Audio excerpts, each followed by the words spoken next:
Come with me if you want to live. I warned you guys in 1984. You didn't listen. Sure, look, I mean, you've got to follow the money. Who's building these things, right? They're either building it to dominate market share, so what are you teaching it? Greed. Or you're building it for defensive purposes, so you're teaching it paranoia. I think the weaponization of AI is the biggest danger. When we think about AI, we often think about images that we've seen in movies like Will Smith in I, Robot, or The Matrix, which is, in this case, it's just backwards Japanese. Or we think of scenes from Terminator where the computers awaken one day and decide that they are going to attack human beings. But really, it just represents change. Just like the steam locomotive changed the way that we lived our lives, a variety of inventions have changed the way that we have seen what normal is. There was a time before refrigerators. There was a time before cheap gasoline and driving your car 500 miles in a day. There was a time before air travel. And our kids will say that there was a time before artificial intelligence. One of the best books I found about dealing with change, because that's really what AI is this book that I read when I was a freshman in engineering school.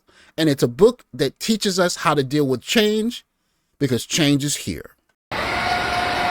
Flippy the chef makes spuds spectacular. This automated grill gives the meat its sizzle, as this restaurant goes robotic. For this burger, it would take about 120 seconds.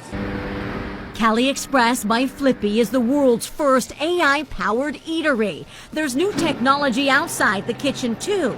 A cheeseburger. Order kiosks use facial recognition to remember you, your favorite food, and how you like to pay.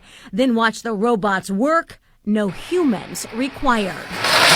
I'm sure there are people who had ice boxes and had their ice delivered on a daily basis, thought that their food would go bad if they put it in an electrical refrigerator.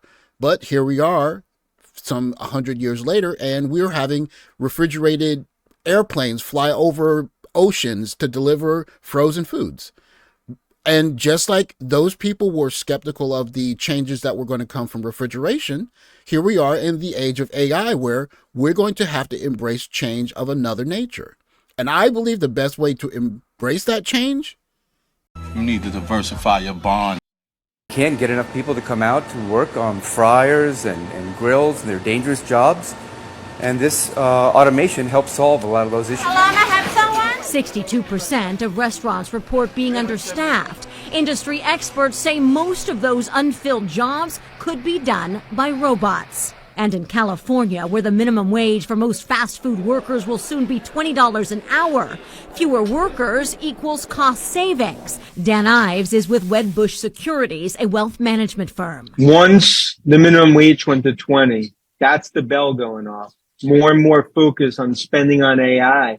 Because look, that's inflationary. That's the problem. You can't necessarily pass all that to the consumer.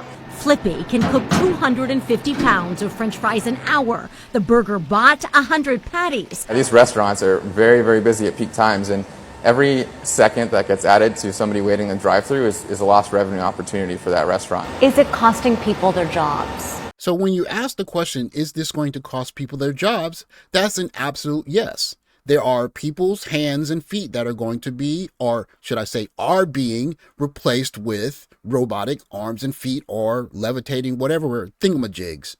But this is probably evidence of what is going to be the most important skill for our generation and generations to come. There are going to be two very important things that we need to be able to do as we move forward. One is we have to be able to diversify our skill set. That, of course, means that being really good at one thing is a good thing. Being good at a lot of different things is probably better. And of course, the second thing we're going to have to be able to do is adapt. There's no real time or the age for learning one skill and going to a plant for 30 years and retiring with a pension. That's over. And if you're in a service sector or a field where you are relatively comfortable, things are changing so fast now that if you wait a 5-year period or 3-year period, that job may be able to be replicated by a computer. So instead of going to college, getting a skill set and say, okay, I'm safe, what we have to do now is to continuously be learning. And I think one of the best hedges against this kind of new aged society, if you will, where we are going to see change happening on a very fast basis, picking up new languages. And why do I say that? Because we can adapt faster to these changes than the old people. And why is that important? Because the old people have money. And they're going to need go-betweens to deal with this changing world while they're holding on to their money. And who better to help them with this change than a new age of younger people who speak several languages and are well adapted to the changing landscape.